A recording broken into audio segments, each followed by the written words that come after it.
九重镜还强。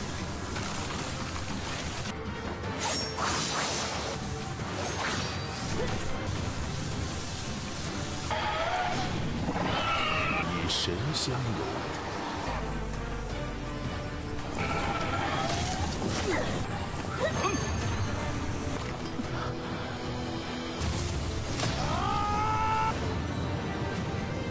云仙雀和太阳仙雀，这个印记居然和那枚宝。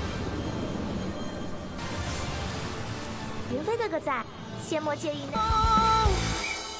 Halo guys, welcome back to KD Universe. Mari kita lanjutkan Tonghua Wan Jie Zezun atau Baba Yunfei guys. Di Empire of Miracles atau Wan Jie Zezun. Nah di part kali ini kita bakal menyaksikan Yunfei akan ikut bertarung. Dia bakal merebut kekuatan takdir milik si Patriarch Tokushan. Wah makin kuat dong kalau kerebut ya kan. Kalau berdasarkan part terakhir kita sudah menyaksikan Patriarch Tokushan dan lainnya secara tiba-tiba merasakan aura pedang sangat kuat. Permaisuri palsu yakin itu merupakan kekuatan dari si peri pedang. Membuat Patriarch Tokushan merasa tertantang. Menggunakan kekuatan takdirnya dan mencari keberadaan Yunfei beserta teman-temannya menggunakan reformasi takdir. Alhasil muncullah mata besar di atas langit. Teman-teman Yunfei bingung dengan kemunculannya tapi agak aneh guys karena Yunfei memiliki mata iblis yang beresonansi atau terhubung dengan mata raksasa itu. Setelah menemukan Yunfei dan teman-temannya, Patriarch Tokushan melesat dan ingin menghabisi mereka. Putri Pedang Ye membentuk pelindung dan menahan serangan itu. So maka dari ini kita masuk ke intro ya guys.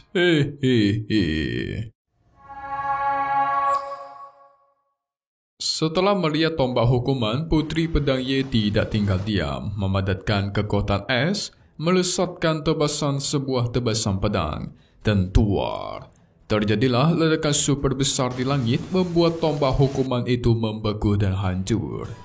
Melihat itu, permaisuri palsu terkejut guys, tidak menyangka sebenarnya orang ini bisa bersaing dengan kekuatan takdir. Beda sama Tokushan, tidak peduli dan terus mengumpulkan kekuatannya untuk mengeluarkan segel takdir.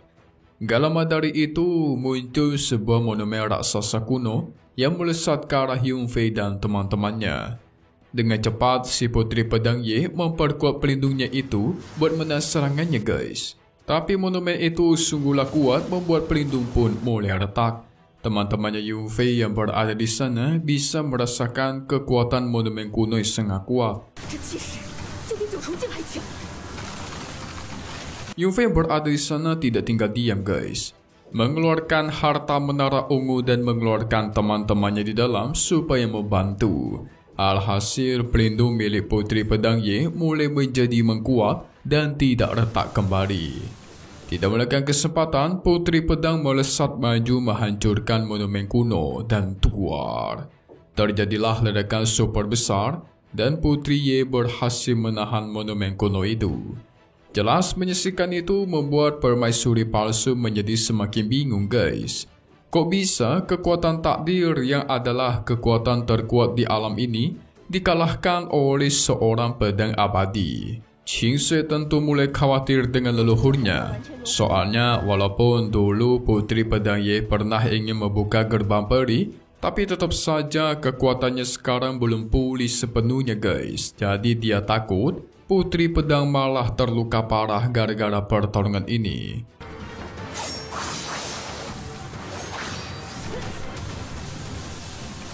Mendengar itu, Yunfei memadatkan kekuatannya kembali, berkultivasi menggunakan kekuatan mata dewa. Dia bersiap jika Tokushan nantinya mengeluarkan teknik yang cukup kuat, maka dia bisa membantu Putri Pedang Ye. Benar aja dugaannya guys, tidak lama dari itu Tokushan kembali memadatkan kekuatannya sangat kuat, menggunakan segel takdir dan memancarkan aura sangat menyeramkan ke atas langit, sampai-sampai membuat langit bergemuruh. Tidak lama dari itu, muncullah seekor api dan naga dari langit yang mengarah ke monumen kuno, mencoba menembus pertahanan Putri Pedang Ye.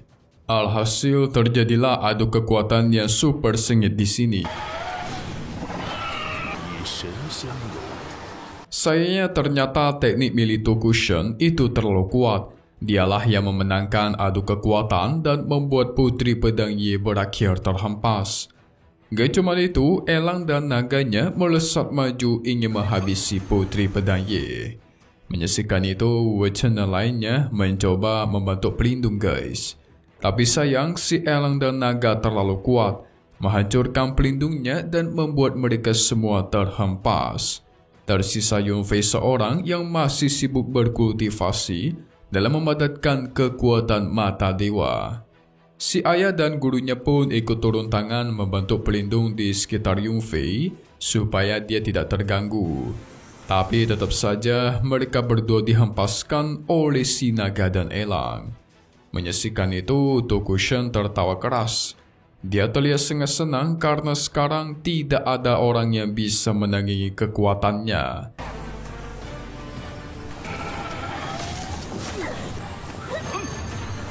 Setelah itu, elang dan naga pun melesat ke arah Putri Pedang ingin menyerangnya saat tidak berdaya. Tapi apa yang terjadi? Secara tiba-tiba, Yunfei menyelesaikan kultivasinya dan akhirnya membuka mata guys. Sekarang tubuhnya mulai mengeluarkan aura yang jauh menyeramkan daripada sebelum-sebelumnya. Dia pun melesat maju, menghancurkan elang dan si naga dengan mudah. Dua istana es dan api ada di sana ikutan membantu Yunfei dan memberikannya kekuatan. Yunfei tanpa ampun tanpa berhenti terus melesat menghancurkan monumen kuno hingga berkeping-keping. Melihat itu, teman-temannya Yunfei bingung apa yang sebenarnya terjadi. Kok bisa dia menghancurkan kekuatan takdir milik Patriark Tokushin? Sama halnya dengan si Patriark Tokushin. Kok bisa Yunfei mematahkan kekuatan takdir coba? Setelah cukup lama merasa bingung, Tokushin dan teman-temannya mulai sadar. Istana api dan es mulai aktif, ternyata istana itu membantu Yunfei guys. Pantesan aja kekuatannya melonjak drastis. Gak cuman itu, muncul juga istana ketiga secara tiba-tiba di hadapan mereka semua. Dengan cepat, Yunfei melesat ke depan istana ketiga itu mengeluarkan sebuah token. Token tersebut bereaksi dan menciptakan semacam aura yang sangat kuat, membuat para anak buahnya, sang Patriark Tokushin mulai bingung guys. Ternyata setelah diperhatikan, Patriark Tokushin juga baru sadar. Sebenarnya si Yunfei di sini pengen mengambil alih kekuatan takdir miliknya dengan token itu.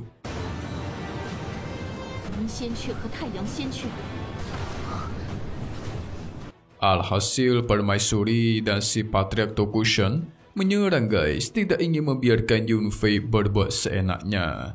Sayangnya serangan mereka dengan mudah dihancurkan oleh Yunfei.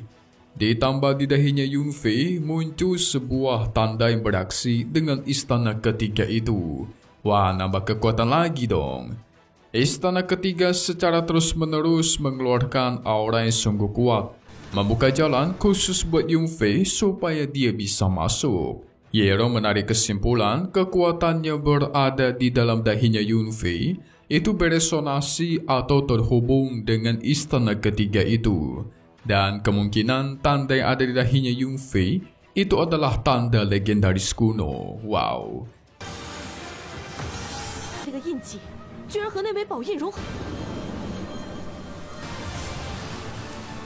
Dengan tanda tersebut, Yunfei bisa mengendalikan apapun yang ada di alam abadi dan iblis ini guys.